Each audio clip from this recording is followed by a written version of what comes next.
ke modisana. Ntate e ne e le modisana. Ke tla ba modisana bophelo bohle ba ka.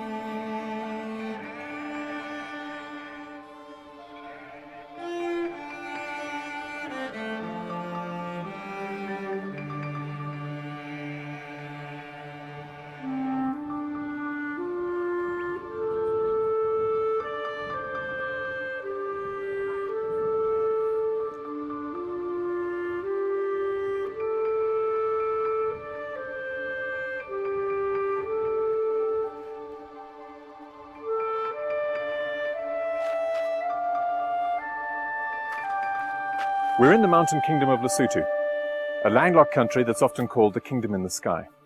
Lesotho is a unique country that's made up of one ethnic group speaking one language. The shepherds of Lesotho probably represent the least reached group within Lesotho. These shepherds, who look after the animals on which this economy is largely based, are to be found outside the villages, in the very high mountains where the grazing is best. Shepherds represent the least reached group in Lesotho, and they also represent the most marginalized. Shepherds, by and large, have a separate life, a life outside mainstream village life. And they've developed their own subculture and their own identity, of which they are legitimately proud.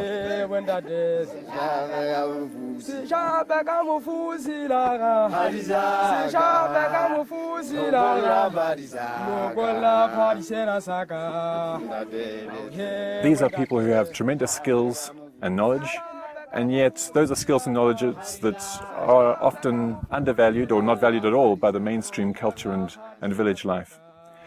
It's these elements of culture that we would love to see God use and missions use in order to reach the shepherds of Lesotho in the mountains.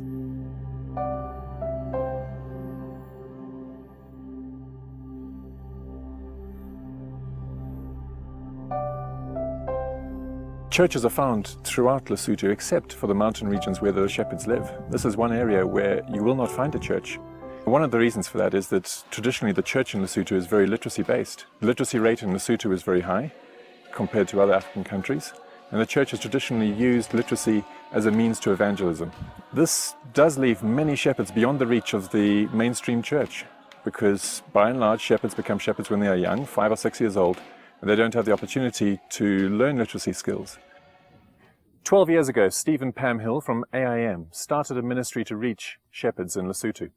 They started it here in the village of Mudumong, starting literacy schools which offer shepherds the opportunity to learn to read and write. This program has expanded, and we've seen shepherds come into the program and meet Christ. However, this is only able to reach the shepherds who've got some contact with village life, those who are in areas like this. It can't reach those who are in the mountains, those who are so dislocated that they live in almost entire isolation.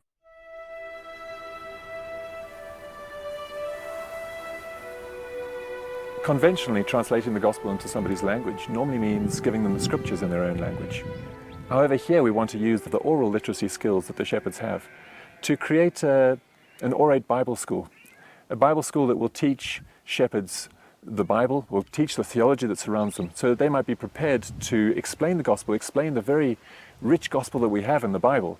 So clearly this is going to be an unconventional Bible school, and a Bible school that has no books, that'll depend on audio recordings, that will help shepherds to tell clear stories and to be able to explore the theology that surrounds those stories. To do this, we clearly need theological educators. We would love to see people with linguistic skills coming forward to translate the gospel into the shepherd's own language.